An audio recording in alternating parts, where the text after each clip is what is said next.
Hi, I'm glad you could spend a little time with me today. I hope you're having a good day where you are and have some time to focus on making music on the trumpet. This is another etude from the Bordogni series of vocalises, melodious etudes for trumpet, Carl Fischer publication. This is number 40. It says Andantino. And I'm going to go ahead and play some of it. It's 2 pages, so I don't know if I'll play all the way through or not, but we'll see. Maybe I'll think of something to mention before I get to the end. Okay, I'll just go ahead and play it for you.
Interesting one.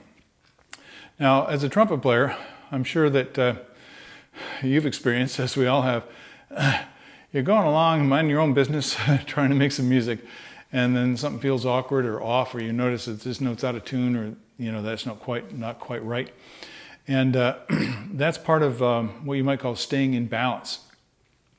And this one's a little bit different. I tried to sing it, and I was really a little bit puzzled. It's like, what? How would this work as a singing etude, especially at all these moving notes and at that tempo? So I don't know whether they went la la la la la la la and articulated it that way, whether where they're kind of pulsating like that. I have no idea. But there are a lot of different ways you can interpret this, and I want to try and keep it simple today. What are some areas that most trumpet players would be challenged by? And what I noticed right away is, okay, we're in E major, and that's not a bad key, but where it's written here, we're down at the bottom of the staff a lot. And those of you who are pretty meticulous about your pitch, and I had some problems with my slide and so forth, you're trying to play those C sharps in tune.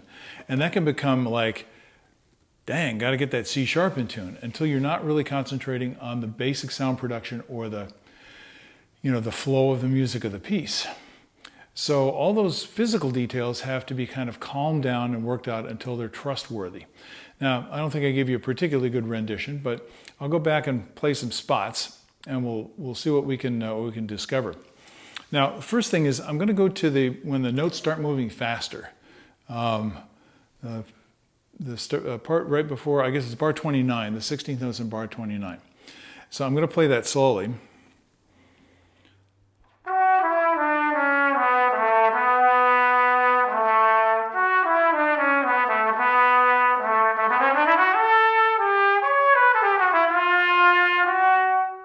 So if you just work on one spot and slow it down and really listen, and then you have a chance to relax a little bit because you're not struggling with any technical issues.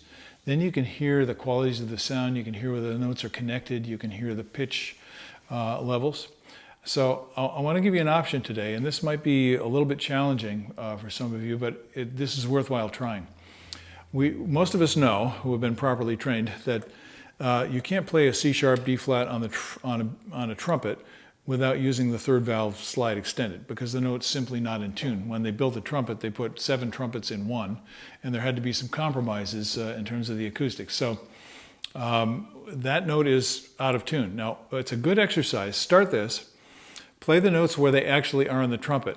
Now, if like me, you're pretty sensitive to the pitch, this might drive you a little bit crazy, but try to let go of that. It's a really good exercise, a mental exercise to let go of it, and just see if you can let the note vibrate the best on each pitch. So this takes some slow practice.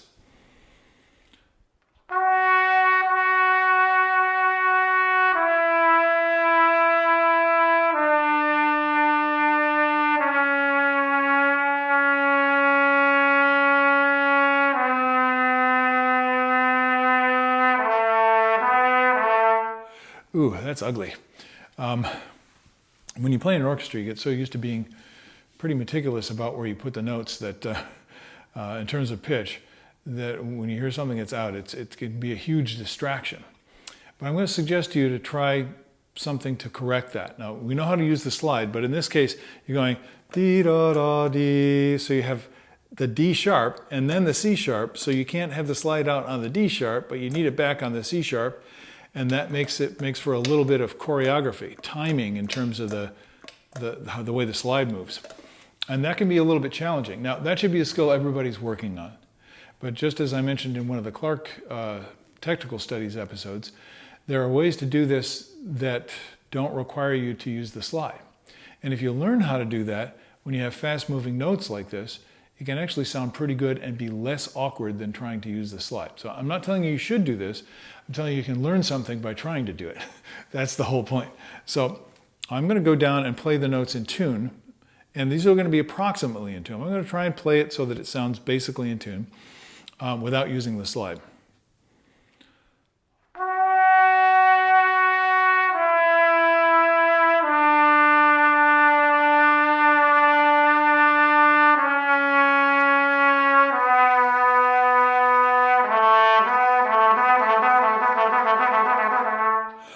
So it would be hard to go B, C sharp, B, C sharp, B, C sharp with the slide.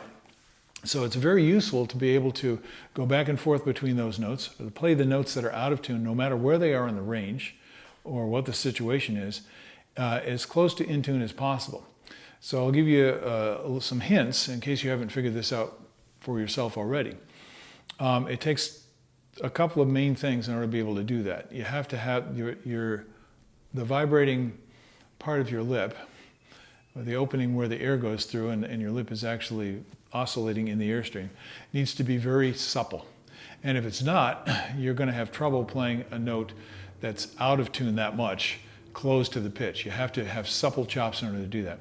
The other thing is you have to have completely unrestricted airflow that is supported. You have to have follow through, and you have to focus. Now, it's easy to say all those words. Those don't really mean anything unless you have a physical experience of what's going on with it. So what most people will try and do is bend the note with their lip. And what that does is make you tight. So I'm not going to demonstrate too much or get too much into this in detail. Aim toward the positive, which is to say, can you play it with a good sound at equal volume, equal tone quality, and still in tune? If you can do that, you're successful, so you don't have to worry about it. If it sounds good and it feels good, it's good. Don't sweat it.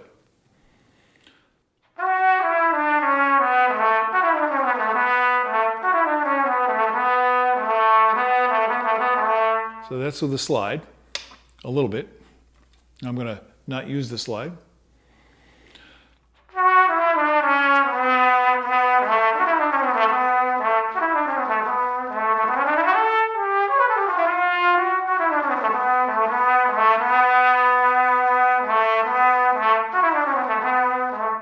So the one rule when you're doing this is don't choke, don't tighten up, keep your tongue relaxed, keep the chops supple. Support with the muscles of your face so everything becomes stable when you have that nice supple looseness where it's vibrating. That's the tricky part. But I think practicing this can possibly help you in a lot of things in your playing. Now this also pertains to when you're moving up and down through the scales and changing range rapidly. So I'm going to go to, what is this, bar 37 on the 16ths.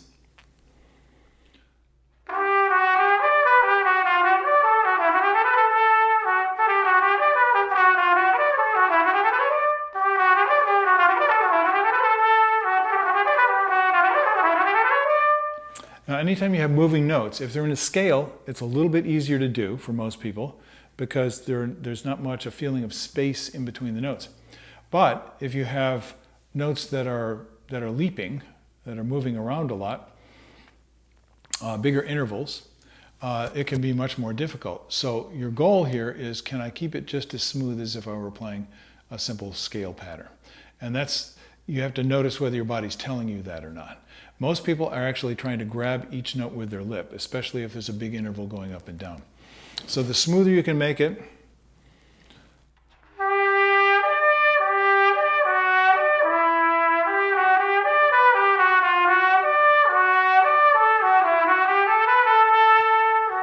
so simple advice for this is the air must be continuously flowing. If there's any choking or manipulation of the air, you're going to have trouble carrying the sound through all those notes. And your lip must remain supple. Oh, that sounds familiar. Yeah, it's exactly the same thing. So the more you can do that on the trumpet, the better you're going to play. So I challenge you to go practice this particular etude. Try and play it all the way through because it is a longer one, and see if you can apply any of these principles to it. I hope you heard some of the musical things I was doing. I'm not going to get into that today because we've done a lot of these by now, but I hope you'll continue to explore my channel and see what kind of things you might find that could be good for you. All right, enjoy your practice. I'll see you later on. Bye-bye.